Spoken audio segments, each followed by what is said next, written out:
Subscribe करो और bell दबाओ। उस वक्त रात के तकरीबन 12 बज रहे थे और वो बड़े इन्हिमाक से इकोनॉमिक्स की किताब पढ़ने में मसरूफ थी। कल उसी सब्जेक्ट का पेपर था। हालांकि उसकी अच्छी खासी तैयारी थी, लेकिन न जाने क्यों फिर भी दिल को इत्मीनान नहीं हो रहा था। यही सोचकर होले जा रही थी कि अगर कल का पेपर बहुत मुश्किल आया तो क्या होगा। उसने पढ़ते पढ़ते अचानक ही घड़ी की तरफ निगाह उठाई तो घड़ी की सुइयां 1 बजा रही थी। उसने जमाई लेते हुए किताब मेज पर रख दी। 5 मिनट आराम कर लूं, फिर नोट्स पढ़ना शुरू करूंगी। उसने कुर्सी की पुष्ट से टेक लगाते हुए सोचा। पूरा घर सन्नाटे में डूबा हुआ था। अम्मी अब्बू, दोनों छोटे बहन भाई अपने अपने कमरों में दुनिया माफिया से बेखबर गहरी नींद के मजे लूट रहे थे।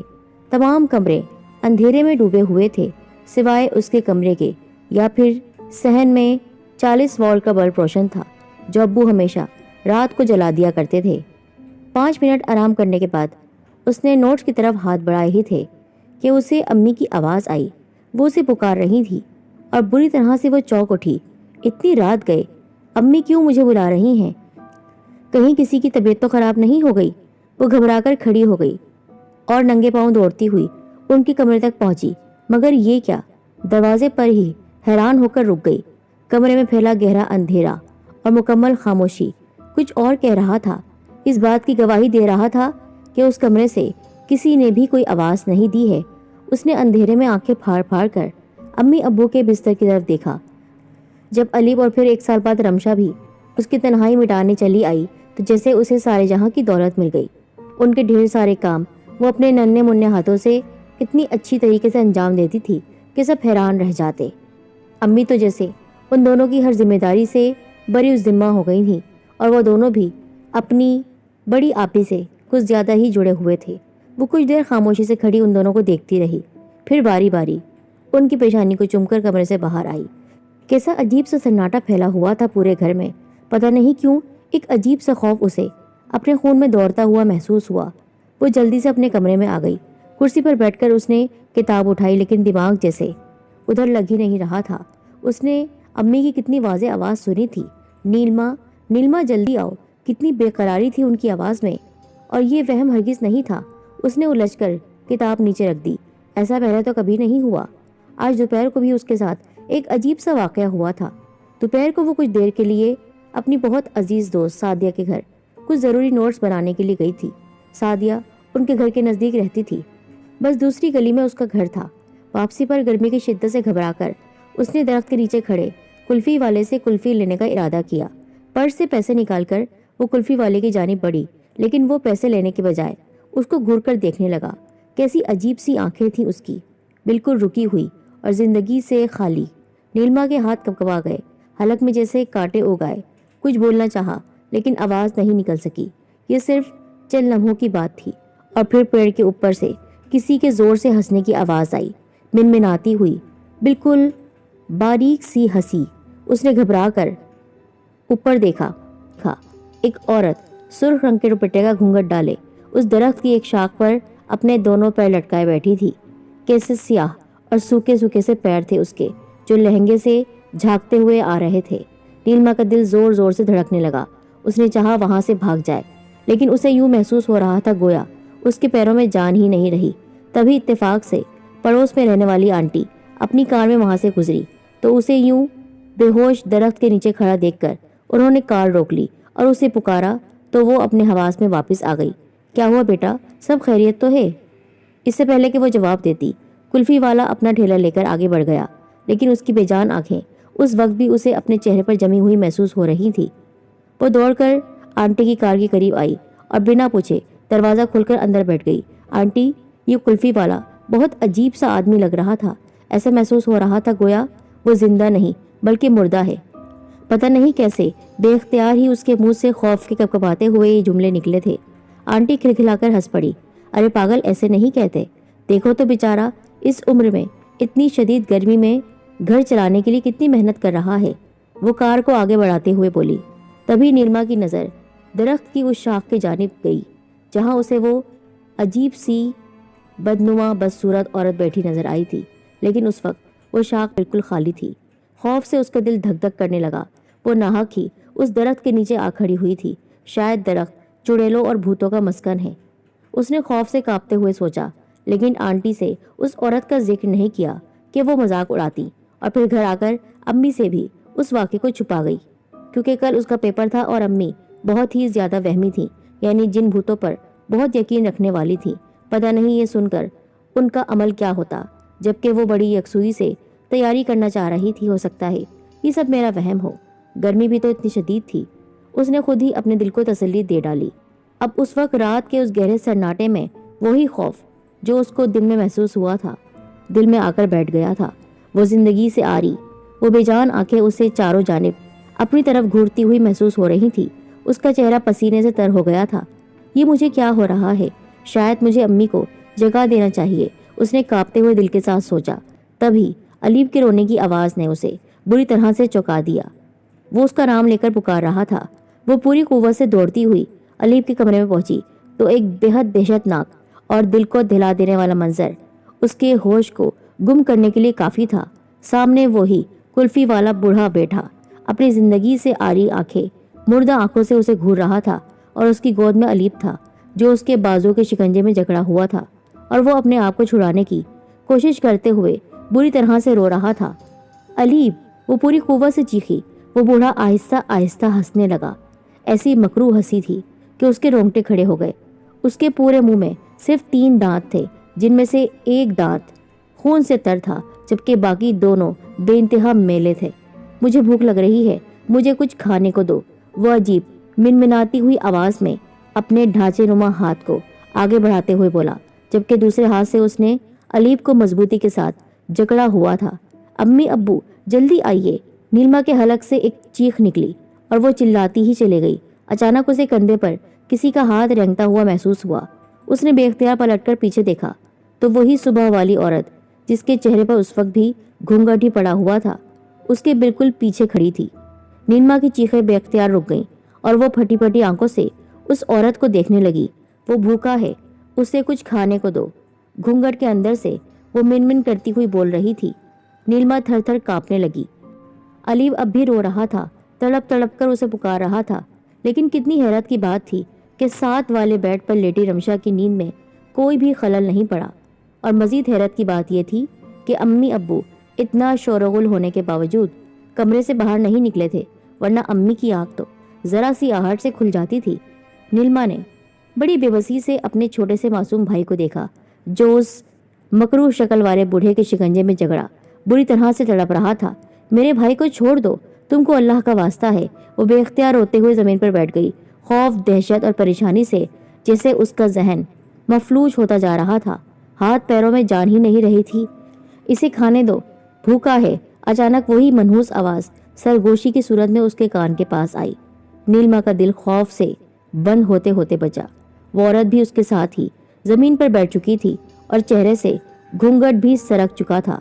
उसकी बड़ी बड़ी बेनूर आंखें, जिनमें जिंदगी की कोई चमक नहीं थी, नीलमा के चेहरे पर जमी हुई थी। नाक की जगह महज एक सुराख था और होंठ भी बिल्कुल सफेद थे। वो अपना ढांचेनुमा हाथ नीलमा के कंधे पर रखे सिर्फ एक ही जुमले की गर्दान कर रही थी, इसे खाने दो, वो भूखा है। अच्छा, मैं खाना लाकर देती हूँ, तुम लोग मेरे भाई को छोड़ दो, वो उससे दूर हटते हुए बोली। खौफ से उसका रुआ रुआ कांप रहा था। वो लरजते कदमों से अपने भाई की जानिब बढ़ी। मेरे भाई को छोड़ दो, मैं अभी खाना लेकर आती हूँ, उसने इल्तिजा करते हुए बूढ़े की तरफ देखा। अलीब की जानिब अपने दोनों हाथ बढ़ा दिए, लेकिन दूसरे ही लम्हे खौफ की शिद्दत से लड़खड़ाकर पीछे हट गई। उसके भाई की आंखें एकदम से बेजान हो गई थी, ऐसी आंखें जिनमें जिंदगी की कोई चमक नहीं थी। वो उसे घूरते हुए हंसने लगा, बिल्कुल उसी बूढ़े की तरह। नीलमा फटी फटी आंखों से उसको देखने लगी। अब वो दोनों हाथों के इशारे से उसको अपने पास बुला रहा था। आपी, मेरे पास आओ, मेरे पास आओ। नीलमा ने देखा उसका 7 साला भाई, मासूम चेहरा उसका उस वक्त एक बहुत बूढ़े शख्स के चेहरे जैसा लग रहा था, और उसके होंठों पर ऐसी भयानक हंसी थी कि वो थर्रा कर रह गई। वो औरत उसके पास से गुजरकर अलीब के नजदीक पहुंच गई और फिर उसने बूढ़े की गोद से उसको छीनकर जमीन पर पटक दिया। नीलमा की चीख बेख्तियार निकल गई, लेकिन अलीब पर जैसे गिरने का कोई असर ही नहीं हुआ। वो दूसरे ही लम्हे फुर्ती से उठ खड़ा हुआ।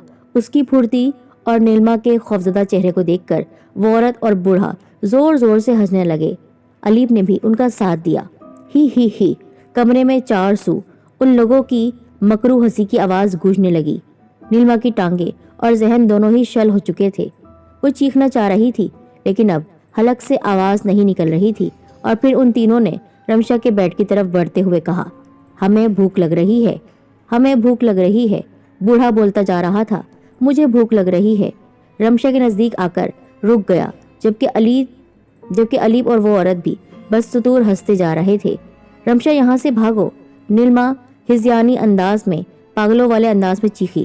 پھر اس کا ذہن تاریکیوں میں ڈوبتا چلا گیا۔ جب ہوش آیا تو وہ ہاسپٹل کے ایک سفید بستر پر لیٹی تھی۔ اس کے امی اور ابو اس کے سرہانے کھڑے تھے۔ پریشانی ان کے چہروں سے جھلک رہی تھی۔ امی کی آنکھیں بہت رونے کی وجہ سے سوجی ہوئی تھی۔ امی، آپ لوگ کہاں تھے؟ میں نے آپ لوگوں کو کتنا پکارا، کتنی آوازیں دیں۔ چند لمحے ان لوگوں کو وہ ٹکٹکی باندھ کر دیکھنے لگی اور پھر رونا شروع ہو گئی۔ رمشا کو بچا لیں، علیب کہاں ہے؟ وہ چیخ چیخ کر پاگل ہو رہی تھی۔ ڈاکٹر اور نرسیں سب کمرے میں جمع ہو گئے تھے، لیکن وہ کسی کے قابو میں نہیں آ رہی تھی، اور پھر زبردستی اسے نیند کا انجیکشن دے دیا گیا۔ اس کا ذہن ایک بار پھر بے ہوشی میں ڈوبتا چلا گیا۔ اس بار جب اس کی آنکھ کھلی تو کمرے میں امی اور ابو کے علاوہ علیب اور رمشا بھی تھے۔ وہ چند لمحے چپ چاپ بیٹھی ان کو دیکھتی رہی۔ آپی، آپ کو کیا ہو گیا ہے؟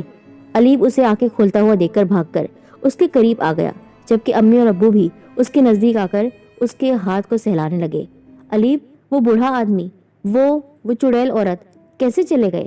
اس نے کمزوری سے کہا۔ کون بوڑھا آدمی؟ بیٹے، یہ تمہیں کیا ہو گیا ہے؟ یہ کیسی باتیں کر رہی ہو؟ یہ میری بچی کو کیا ہو گیا ہے؟ پریشان ہو گئے والدین۔ آج صبح جب امی سو کر اٹھی تھی تو علیب اور رمشا کو اسکول کے لیے جگانے سے پہلے وہ نیلما کے کمرے میں آئی تھی، اس کو پیپر کے لیے کہیں دیر نہ ہو جائے، لیکن اسے کمرے میں نہ پا کر وہ اسے ڈھونڈتی ہوئی بچوں کے کمرے میں آئی تو دروازے پر ہی نیلما کو فرش پر بے ہوش پڑا دیکھ کر ان کے ہوش اڑ گئے اور وہ چیخنے لگی۔ ان کی چیخو پکار سن کر ان کے شوہر دوڑے چلے آئے۔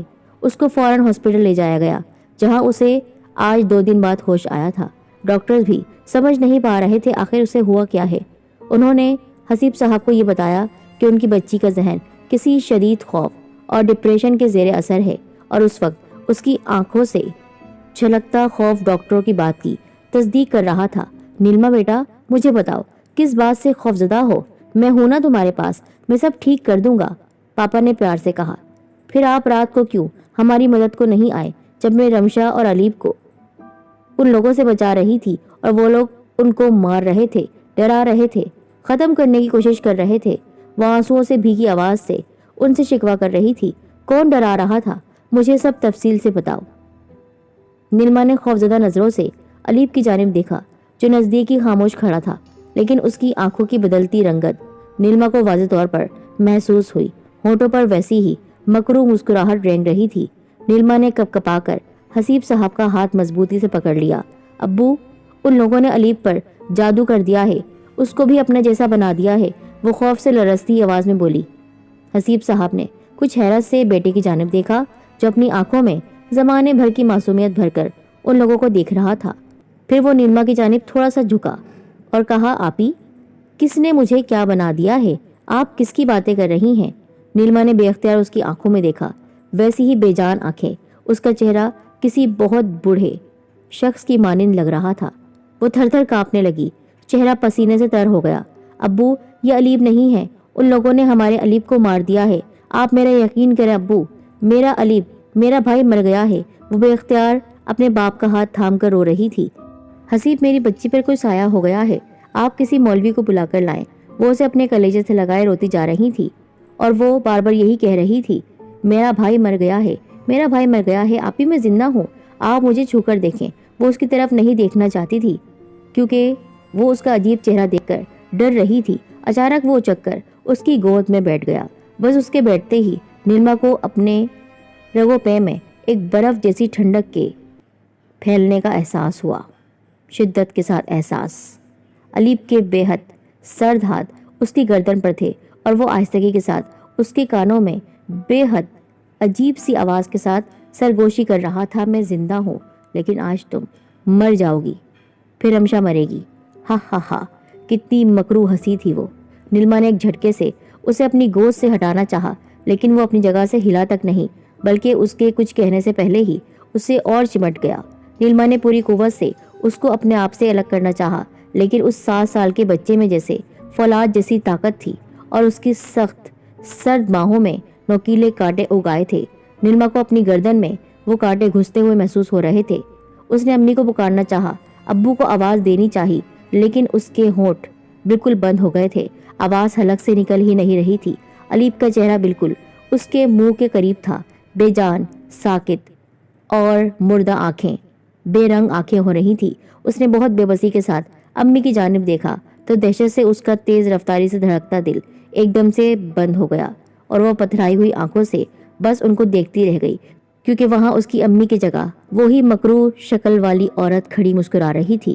اس کے پیلے دانتوں پر خون کی بوندیں بہت واضح تھیں اور وہ رمشا کو اپنی گود میں لیے آہستہ آہستہ اس کی جانب بڑھ رہی تھی، اور وہ بوڑھا رمشا کی طرف ہاتھ بڑھاتے ہوئے بس یہ جملہ بول رہا تھا، مجھے بھوک لگ رہی ہے۔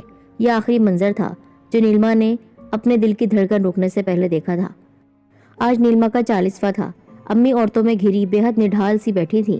ان کی بچی نے اتنا اچانک ان کے سامنے لمحوں میں دم توڑا تھا کہ انہیں اس کی موت کا اب تک یقین نہیں آ رہا تھا۔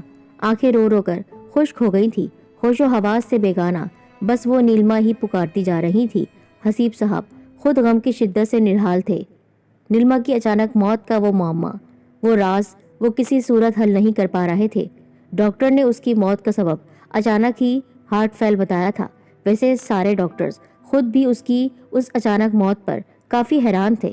ڈاکٹرز کا ایک بورڈ اس کیس پر ڈسکس کرنے کے لیے بیٹھا تھا، لیکن وہ لوگ کسی خاص نتیجے پر نہیں پہنچ سکے تھے۔ کیسے ایک لڑکی کی موت ہو سکتی ہے؟ لیکن حسیب صاحب کو اپنی بیٹی کی وہ آنکھیں بھولتی ہی نہیں تھی، جن میں الیب کو دیکھ کر ایک عجیب قسم کا خوف، دہشت اور بے بسی ابھر آتی تھی۔ اور جب الیب پیار سے اس سے لپٹا تھا تو خوف سے کیسے اس کا چہرہ پیلا ہو گیا تھا، اور بس چند ہی لمحوں کے بعد وہ ختم ہو گئی تھی۔ آخر ایسی کیا بات تھی؟ وہ کس بات سے اتنی خوفزدہ تھی کہ اس نے اس خوف سے جان ہی دے دی؟ اس خوف نے اس کی جان لے لی۔ وہ روتے ہوئے دل کے ساتھ بار بار یہ بات سوچتے، لیکن ان کی سمجھ میں نہیں آ رہا تھا۔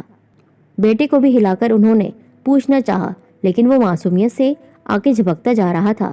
اچانک انہیں دروازے پر کسی فقیر کی آواز سنائی دی، جو عجیب سی آواز میں صدا لگا رہا تھا، مجھے بھوک لگ رہی ہے، مجھے کھانے کو دو۔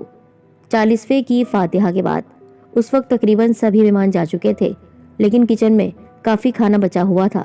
انہوں نے ماسی سے کہہ کر ایک پلیٹ میں سالن اور روٹی نکلوائی اور خود پلیٹ ہاتھ میں لے کر دروازے کی جانب بڑھے تو راستے میں الیب نے ان کو روک دیا۔ ابو، میں فقیر کو کھانا دے دوں؟ وہ مجھے دعائیں دے گا۔ ٹھیک ہے بیٹا، تم ہی دے دو، وہ تھکے تھکے سے لہجے میں بولے، اور پھر اپنی بیوی کے رونے پر کمرے میں چلے گئے۔ آج صبح سے وہ کچھ زیادہ ہی رو رہی تھی اور سنبھالے نہیں سنبھل رہی تھی۔ الیب نے پلیٹ ہاتھ میں تھامی اور سامنے سے آتی رمشا کو آواز دی، رمشا آؤ میرے ساتھ، وہ بھوکا ہے اور تم کو بلا رہا ہے، پھر ہمیں بھی تو بھوک لگ رہی ہے۔ الیب نے اپنے ٹھنڈے ہاتھوں سے اس کا ہاتھ تھام لیا۔ اس کی آنکھوں کے پتلے بالکل ساکت، بے جان تھے اور ہونٹوں پر ایک خون آلود مسکراہٹ۔ وہ رمشا کو لے کر مین گیٹ کی طرف بڑھا، جہاں ایک عجیب الخلقت بوڑھا، ایک عجیب شکل کا بوڑھا بدرو نما آدمی اس کا شدت سے منتظر تھا، جبکہ اسے ذرا فاصلے پر کھڑی ایک عورت گھونگھٹ میں منہ چھپائے ہنسے جا رہی تھی۔